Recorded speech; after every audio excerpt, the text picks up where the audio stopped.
ये गोरखपुर भारत की सनातन परंपरा के आदिकाल से चले आ रहे एक महत्वपूर्ण आध्यात्मिक केंद्र के रूप में अति प्राचीन काल से विख्यात रहा है। महायोगी भगवान गोरक्षनाथ ने सैकड़ों वर्ष पूर्व अपनी आध्यात्मिक साधना से जिस धरा को आलोकित किया,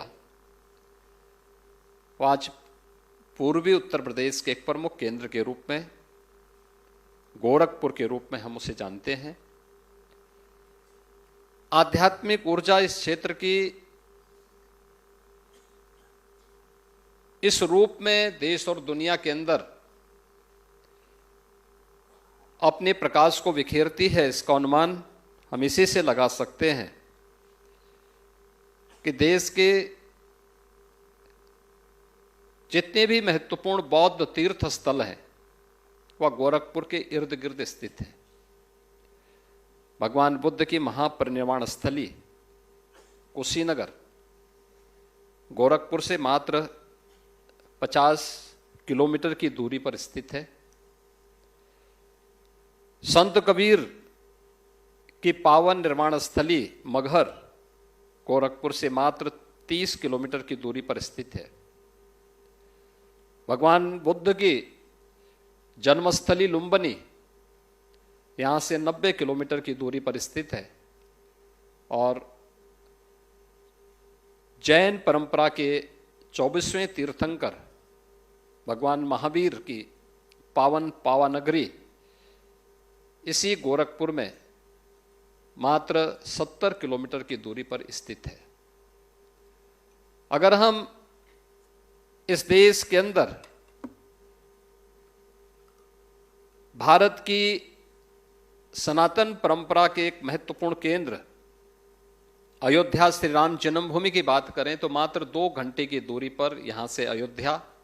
और 2.5 घंटे की दूरी पर वाराणसी बाबा विश्वनाथ की पावन धरा इस गोरखपुर में स्थित है। ऐसी महत्वपूर्ण धरा पर जो न केवल भारत की सनातन परंपरा की बल्कि भारत की आध्यात्मिक परंपरा का प्रतिनिधित्व भी करता है, देश की आजादी की लड़ाई में भी जिस धरा की एक महत्वपूर्ण भूमिका रही है, लेकिन